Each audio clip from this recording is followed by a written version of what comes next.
Hey everyone, welcome to RBD learning channel. तो जैसे हमारा टॉपिक है करंट अफेयर्स मई 2020 और आज इस लेक्चर में मैं आपको रिलायंस की डीलिंग से रिलेटेड भी कुछ बताने वाली हूँ। तो प्लीज़ आप लेक्चर पूरा देखें और उसके बाद लास्ट में क्वेश्चन भी है, उसका आंसर प्लीज़ हमें कमेंट करके बताएं। तो चलिए स्टार्ट करते हैं। लास्ट लेक्चर में मैंने क्विज़ पूछा था, तो वो क्विज़ है which day is celebrated on 15 मई। तो कौन सा डे हम लोग सेलिब्रेट करते हैं? जो फर्स्ट है नेशनल टेक्नोलॉजी डे, वो हम लोग सेलिब्रेट करते हैं 11 मई को। उसके बाद जो नेक्स्ट है ऑप्शन वर्ल्ड टेलीकम्युनिकेशन डे, वो हम लोग सेलिब्रेट करते हैं 17 मई को। और उसके बाद नेक्स्ट है नेशनल आर्म्ड फोर्स, वो हम लोग सेलिब्रेट करते हैं 16 मई को। तो बाकी बचा इंटरनेशनल फैमिलीज़ डे, तो वो हम लोग सेलिब्रेट करते हैं ऑन 15 मई।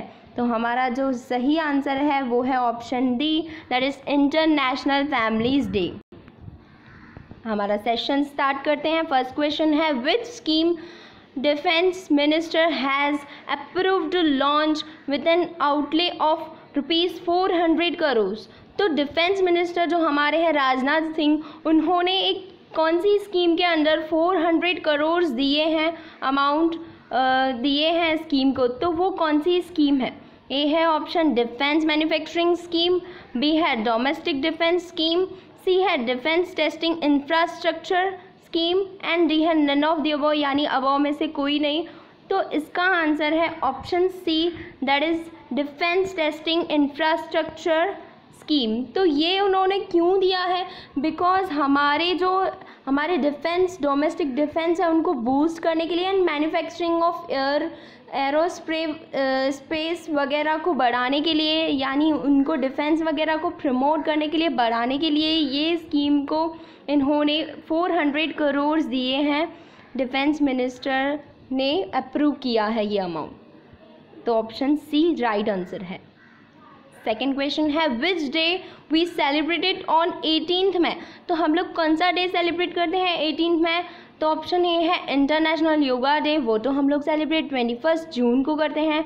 बी है armed force day, armed force day तो मैंने पहले ही बताया था आपको, वो मई 16 को हम लोग सेलिब्रेट करते हैं। उसके बाद है इंटरनेशनल म्यूज़ियम डे, तो राइट, ये आंसर राइट है, C, that is international museum day हम लोग सेलिब्रेट करते हैं 18 मई को। और जो वर्ल्ड टेलीकम्युनिकेशन डे है वो मैंने बताया था आपको कि वो हम लोग 17 मई को सेलिब्रेट करते हैं। तो ऑप्शन सी हमारा सही है, 18 मई को हम लोग इंटरनेशनल म्यूज़ियम डे सेलिब्रेट करते हैं। और क्यों करते हैं?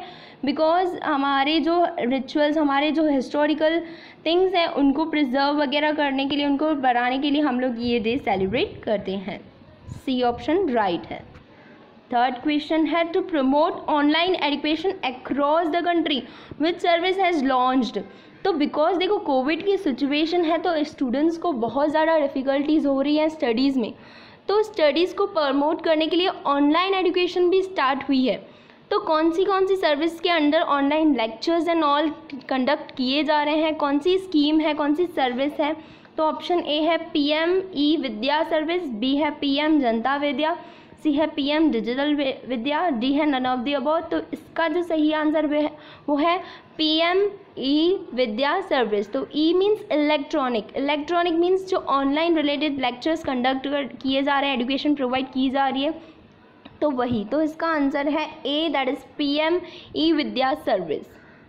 तो इसके अंडर में एजुकेशन वगैरह के जो भी है ना, ऑनलाइन लेक्चर्स एंड ऑल सब कंडक्ट किए जा रहे हैं और स्कीम्स अंडर इसके अंडर हैं, तो PM e Vidya service. Next है फोर्थ क्वेश्चन, रिसेंटली, ये भी रिलेटेड किससे है? ये भी एजुकेशन से ही रिलेटेड है। Recently union minister for tribunal affairs launch which programme at webinar. तो वेबिनार में कौन सा प्रोग्राम एजुकेशन को प्रमोट करना, एजुकेशन को बढ़ाने के लिए, ऑनलाइन लेक्चर्स को बढ़ाने के लिए किया गया है? तो ए है कमिंग ऑनलाइन स्टडीज़, बी है coming online as a leader, C है online platform for students, D है नन ऑफ द अबव। तो इसका जो सही आंसर है वो है B, goal, that is going online as a leader. तो इसके अंदर में ही ऑनलाइन लेक्चर्स एंड ऑल वगैरह को कंडक्ट किया जा रहे हैं एंड बढ़ाया जा रहा है, तो ये भी एजुकेशन से रिलेटेड है, ऑनलाइन लेक्चर्स से ही रिलेटेड है, बी। नेक्स्ट क्वेश्चन है जो मैं बताने जा रही थी रिलायंस के बारे में, वही इससे ही रिलेटेड है। How much stake Reliance Jio announce to sell to the global PVT firm private firm General Antarctic. अभी ये जो है ना, ये 4th इनका सेल है, जो 4th सेल इन्होंने की है। लास्ट जो सेल थी मैंने आपको लास्ट लेक्चर्स में बताई है। तो अभी ये बोल रहा है कि जनरल एंटार्क्टिक को कितनी उन्होंने स्टेक अपना सोल्ड किया है रिलायंस जियो ने। ऑप्शन ए है 9.99%। नो, ये तो नहीं है, ये तो उन्होंने फेसबुक को किया था, मैंने लास्ट लेक्चर में आपको बताया था फेसबुक कंपनी को 9.9 था। 1.34, यस ये सही आंसर है, 1.34 इन्होंने अपना जनरल एंटार्क्टिक की सेल 1.34 का स्टेक किया है रिलायंस जियो ने इनको।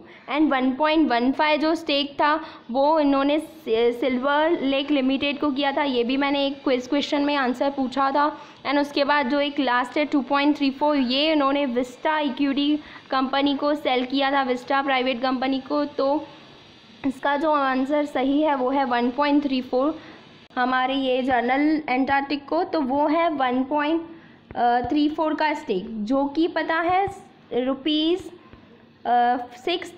₹6,598 करोड़ की इन्होंने सेलिंग की है। इनको अपना स्टेक सेल किया है अंबानी ने। और मुकेश अंबानी ने अपनी मीटिंग में ये भी बोला है कि एंटार्क्टिक जो ये कंपनी है ना जनरल, वो इनके लिए बहुत ज़्यादा बेनिफिट होने वाली है, बिकॉज़ ये कंपनी एशियाटिक कंपनी है। और उसके बाद ये टेक्नोलॉजी एंड हेल्थ केयर वगैरह में भी बहुत फेमस है इसके वजह से ही। और ये कोरोना की डिफ़िकल्ट सिचुएशन चल रही है, तो इन्होंने मुकेश अंबानी ने, ये उनका ब्रिलियंट माइंड है, उन्होंने डाइवर्सिफाई अपने बिजनेस को किया है और इन्होंने 4th सेलिंग की है, जो कि ये प्राइवेट लिमिटेड थी अभी ये जनरल एंटार्क्टिक। और इससे पहले उन्होंने विस्टा को किया था, उसके पहले सिल्वर लेक लिमिटेड को किया था, एंड उससे पहले उन्होंने फेसबुक को किया। तो इसके वजह से ये इन्होंने 1.34 का स्टेक किया था, किसको, एंटार्क्टिक, जनरल एंटार्क्टिक को कंपनी को। तो यही है इसका आंसर और यही था इसके बारे में थोड़ी डिटेल इन्फॉर्मेशन। नेक्स्ट हमारा क्वेश्चन है, who has announced the new rules and guidelines related to issue of pension to 65 lakh pensioner. अभी क्या हुआ ना, कौन सी स्कीम के अंदर, मतलब कौन से रूल्स रेगुलेशन गाइडलाइंस बनाई गई हैं पेंशन से रिलेटेड। पेंशनर को 65 लाख पीपल्स को पेंशन प्रोवाइड करनी है, तो कुछ न्यू रूल्स एंड गाइडलाइंस की गई हैं। तो वो किसके अंडर की गई है, कौन सी अनाउंसमेंट की गई है, हु हैज़ अनाउंस। तो अभी ए है option department of provident fund, नहीं ये तो नहीं हो सकता, पेंशन से रिलेटेड है, प्रोविडेंट नहीं होगा। डिपार्टमेंट ऑफ रिटायरमेंट, नो ये भी नहीं हो सकता। Department of welfare fund, no. Department of pension welfare, yes ये हो सकता है, बिकॉज पेंशन से रिलेटेड है। तो ये है डिपार्टमेंट ऑफ पेंशन वेलफेयर ने किया है अनाउंस कुछ रूल्स, कुछ guidelines related to the pension देने के लिए। और ये इसके वजह से कुछ देखो फॉर्म्स वगैरह भी होते हैं, कुछ फॉर्म्स भी हैं, जैसे फॉर्म 14 है, वो फिल करना पड़ता है। वो पीपल्स को जिनको पेंशन मिलती है, उनकी डेथ हो जाती है तो उनकी फैमिलीज़ को मिलती है पेंशन, उनकी वाइफ को मिलती है पेंशन। तो फिर उसके लिए उनको फॉर्म वगैरह फिल करना पड़ता है, डिटेल्स फिल करनी पड़ती है, इन्फॉर्मेशंस देनी पड़ती है। तो इसके लिए ये और न्यू गाइडलाइंस रूल्स भी बनाए हैं डिपार्टमेंट ऑफ पेंशन वेलफेयर ने। इसके अंदर ये पे करेंगे पेंशन। तो ऑप्शन डी सही आंसर है। आज का क्विज क्वेश्चन है, who will be benefited from Atmanirbhar Bharat package announce by prime minister. तो प्राइम मिनिस्टर जी ने जो पैकेज अनाउंस किया था आत्मनिर्भर का, वो इससे किस किस लोगों को बेनिफिट हो रहा है। देखो मैंने एक लेक्चर में आपने बताया था कि एमएसएमई सेक्टर्स को बहुत ज़्यादा बेनिफिट हो रहा है इससे, स्कीम से, आत्मनिर्भर पैकेज वाली स्कीम से। तो और किन किन लोगों को बेनिफिट हो रहा है, तो मैंने ये क्वेश्चन दिया है, तो आप प्लीज़ क्विज आंसर कमेंट करके प्लीज़ हमें बताएं। ऑप्शन ए है स्ट्रीट वेंडर, ऑप्शन बी है फार्मर्स, ऑप्शन सी है माइग्रेंट वर्कर्स, ऑप्शन डी है ऑल ऑफ द अबव, यानी ऊपर के वाले सब राइट हैं। तो प्लीज़ आप कमेंट करके बताइए कि कौन सा आंसर सही है। नेक्स्ट ये क्विज़ के जो आंसर्स हैं वो रिलेटेड इसमें है आंसर्स। और उसके बाद thank you for watching video. बस यही था इस लेक्चर में, और न्यू वीडियोस के साथ मिलेंगे।